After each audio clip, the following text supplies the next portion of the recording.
Before the courtrooms, before the scandals, there was only Sean. A hungry, sharp-eyed dreamer from Harlem who wasn't waiting for doors to open. He kicked them down. This was the era of pagers, mixtapes, and bad boy confidence. And no one embodied that spirit more than Sean Puffy Combs. Diddy started at the bottom, literally, interning at Uptown Records while still a student at Howard University. He hustled harder than anyone else in the room. He didn't just want to be in the music business. He wanted to be the business. By the early 90s, he founded Bad Boy Records, a label that would change the face of hip-hop. And then came Biggie. The notorious B.I.G. wasn't just an artist. He was a phenomenon, raw, poetic, untouchable. And Diddy was the mastermind behind the scenes, crafting a legacy in real time. They were unstoppable. One was the voice. The other was the vision. Together, they ruled the charts, and the streets respected them. Bad Boy wasn't just a record label. It was a lifestyle. The parties were legendary. The cars? Custom. The clothes? Couture. The women? Always by his side. Diddy was hip-hop's first real mogul, blurring the lines between music, fashion, and luxury branding. From Ciroc to Sean John clothing, everything he touched turned to gold. The man had presence, and the world watched in awe. But success in Diddy's world came with a price. By the late 90s, cracks began to show. In 1999, a shooting at Club New York landed Diddy in court alongside his then-girlfriend Jennifer Lopez. While he was acquitted, the whispers started. Too much power. Too much ego. Too many secrets behind those velvet ropes. He always bounced back. Stronger. Louder. Flashier. But what no one saw, what no one wanted to see, was what those closest to him would eventually say. That behind the Grammys, the mansions, and the million-dollar smiles was a darkness. In 2005, a young model and singer named Cassie Ventura walked into his life. To the outside world, it was a modern fairy tale. A music mogul takes a rising star under his wing, and into his arms. She was beautiful, talented, quiet. He was her mentor, her producer, her everything. For nearly a decade, they were inseparable. But behind closed doors, something wasn't right. Cassie would later say she was being controlled, used, and silenced. As the years passed, the empire only grew. More brands, more awards, more power. Behind the scenes, Diddy's inner circle, drivers, assistants, security, described a tight web of control. Women were allegedly invited to parties under false pretenses. Phones were taken. NDAs were signed. And once inside, they couldn't just walk away. But no one dared speak up. Not against him. Success can protect you. It builds walls, legal teams, loyal silence. For years, Diddy was untouchable. Even when the rumors surfaced about violence, coercion, even trafficking, they were quickly buried beneath settlements and PR statements. He was too big to fail, too famous to fall. But in the shadows, a case was building. When Cassie Ventura stepped into the courtroom, it wasn't just for herself. It was for the others. The women with no names, no lawyers, no voice. They say power protects, but it can also silence. And for over a decade, the whispers about Sean Diddy Combs never stopped. They just got buried, under money, music, and fear. But now, the whispers are screaming. And the courtroom is listening.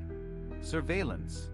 Allegations of being forced into freak-off parties, where she says she had no choice. She spoke of hidden cameras, of encounters she never consented to, of being threatened, drugged, and paralyzed by fear. The world reacted with shock. But within 24 hours, it was over. The case was settled, the terms sealed. To some, that meant justice. To others, it meant silence, had once again been bought. But what no one knew was that the federal government had already taken interest. Behind the scenes, agencies were collaborating: FBI, DEA, Homeland Security. They'd been quietly compiling statements, tracking financial transactions, reviewing old complaints and NDAs. And when the lawsuit dropped, it confirmed what they'd suspected all along. Cassie wasn't the only one. More women came forward. One of them, identified only as Jane Doe 4, described being flown from Atlanta to Los Angeles. She was promised an audition. Instead, she arrived at a house full of strangers. Her phone was taken. Her bag searched. Inside, she says, Diddy was waiting. That night, she claims, her life changed forever. She was 19. Federal agents began tracing patterns. Private flights. Repeat hotel bookings. Payments labeled event coordination. Security camera footage from inside Diddy's residences. Dozens of encrypted devices were recovered during raids. Phones. Laptops. External drives. What they found, sources say, was deeply disturbing. Videos. Names. Dates. Faces blurred, but not unrecognizable. Then came S. A former bodyguard who had once worked security for Diddy for 7 years. He told the court he saw women brought in regularly, often drunk, disoriented, or scared. He claimed there were parties no staff were allowed to attend. Rooms that only Diddy had access to. And payouts, large ones, made after some of those nights. But the moment that made the courtroom still, S said he once reported concerns to someone in Diddy's management team. The next day, he was offered $500,000 and asked to sign an NDA. He refused and disappeared. Until now. Diddy's lawyers dismissed the testimonies as lies. They called them fiction written by opportunists. They accused the women of clout chasing. They said the bodyguard was disgruntled. But prosecutors weren't done. They had a witness no one expected. A woman who had never spoken publicly. Never filed a lawsuit. But who had the one thing no one else had. Video evidence. She handed over a small, black USB. On it, footage recorded in secret. One night, years ago, in Miami. According to court documents, the footage shows 3 women in a penthouse bedroom.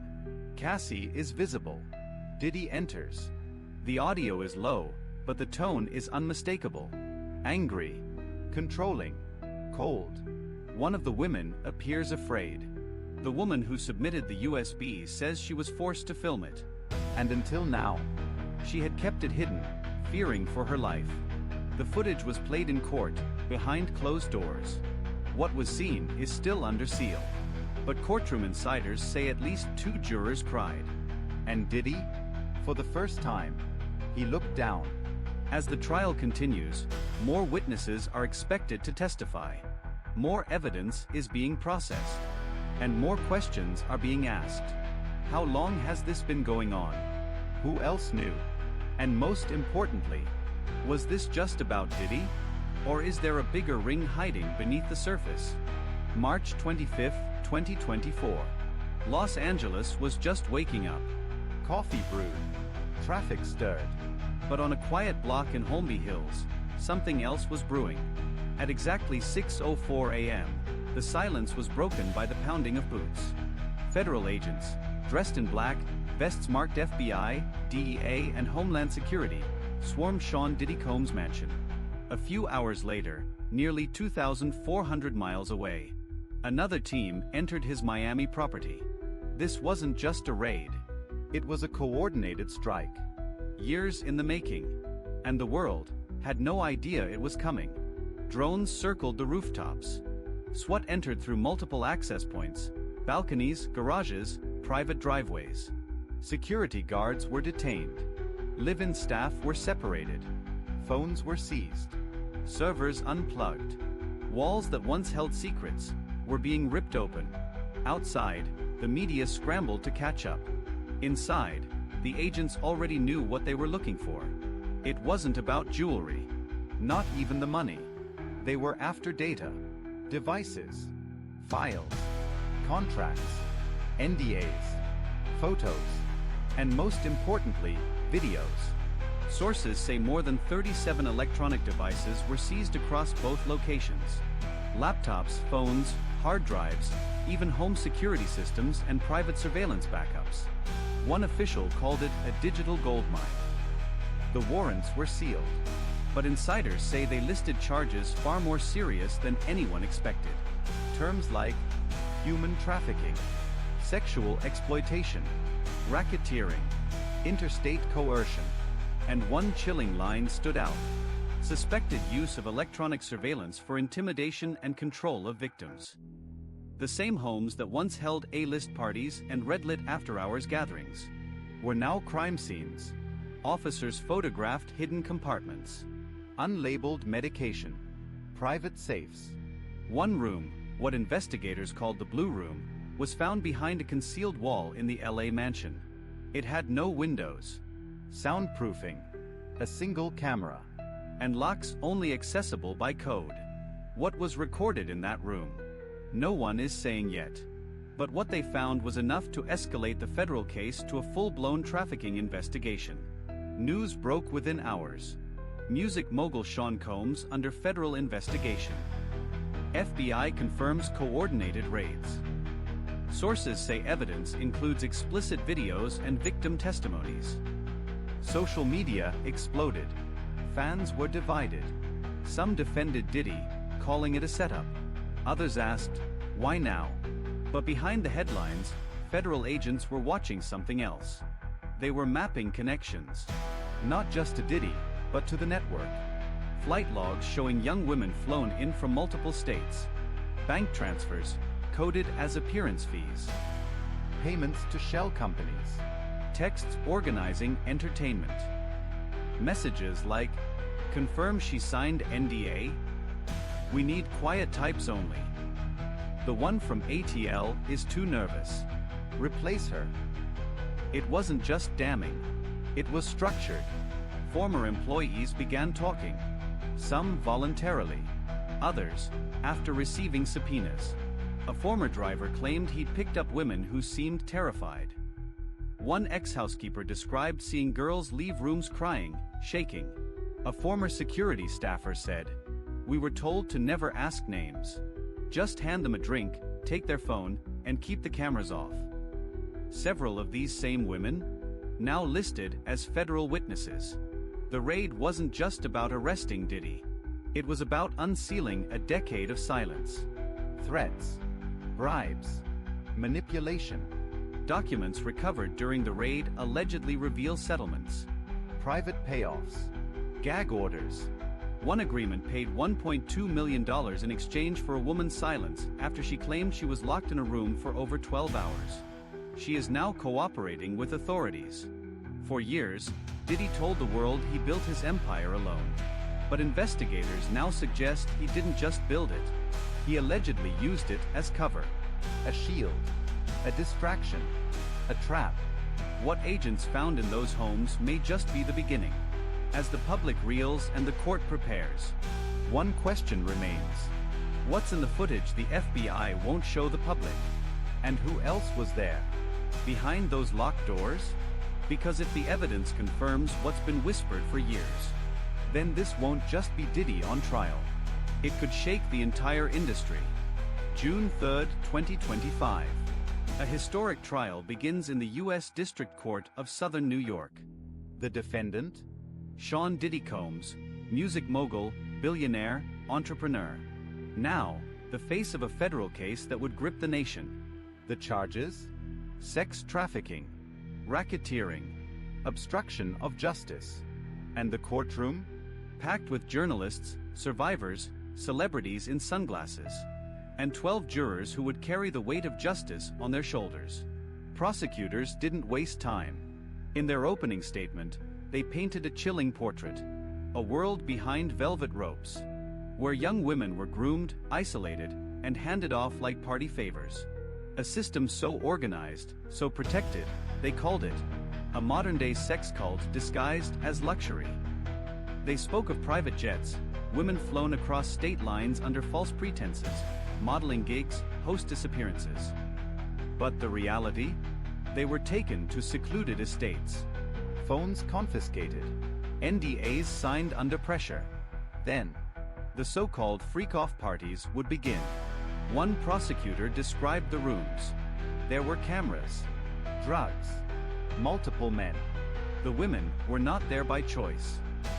Then came the testimonies. One by one, they stepped forward. Women known only as Jane Does. Their faces blurred in the media, their voices trembling, but clear. Jane Doe number 1 said she was flown from Atlanta to a private compound in LA, told she'd be entertaining guests. She was locked in a room for 18 hours, Given pills. and told to make Diddy happy. Jane Doe number 3 claimed she was assaulted by one of Diddy's celebrity guests, while his security watched and did nothing. She tried to go to the police.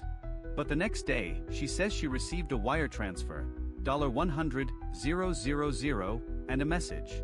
You don't want this smoke. The prosecution's case was massive. Over 300 exhibits. Flight itineraries. Financial transfers. Text messages. Even surveillance footage, some recorded without consent. One clip, shown behind closed doors, allegedly featured Diddy giving instructions to staff. She's not leaving. Get her under control. The defense? They fought back hard. They called the accusations fiction. They painted the women as opportunists, clout chasers, ex-lovers turned enemies. They claimed the NDAs were standard, the parties consensual, the payments professional. Diddy sat stone-faced. No outbursts. No reaction. But it was clear, this trial wasn't just about guilt or innocence. It was about legacy, Power. and the lengths people will go to protect both. Outside, the streets echoed with outrage. Survivors held signs. Advocates demanded more arrests. Because the evidence didn't just implicate Diddy. It suggested a network. Names were redacted. But insiders whispered. Politicians. Athletes. Other music executives. Some of them, prosecutors hinted, had attended these parties. Some may have paid for access. And then came the twist. On day 14 of the trial, the government called a surprise witness. One that even Diddy's team didn't anticipate. A woman known only as MW. She wasn't a Jane Doe. She wasn't anonymous. She was once part of Diddy's inner circle. His former romantic partner. His co-manager. And according to court documents, she helped run it all. MW took the stand with a quiet intensity. And when she began to speak, the courtroom held its breath. She didn't cry. She didn't pause. She said, "We called it the program." The girls came in through promoters, agencies, Diddy's connections. They signed NDAs before they knew what they were getting into. Some left. Most didn't. Because they couldn't. She said Diddy called them projects. And kept files, photos, tapes, even ratings. She told the court about hidden folders on encrypted drives. Organized by year. Each one tied to a woman.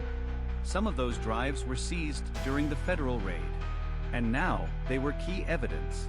MW testified that she stayed silent for years. Because she was afraid. Because she signed the same NDAs. Because at the time, she didn't see herself as a victim. But now, she said, "I know I was helping a predator." The defense was caught off guard. They tried to rattle her, question her credibility. But she never flinched. And the jury? They were locked in. Every word. Every page. Every photo she identified. As the first month of the trial closes, one thing is clear. This is no longer about one man. It's about a machine. A system built on silence, glamour, and fear. And if the prosecution delivers what it promises in the coming weeks, then the next witness may not just confirm Diddy's crimes. They might expose the names the world isn't ready to hear.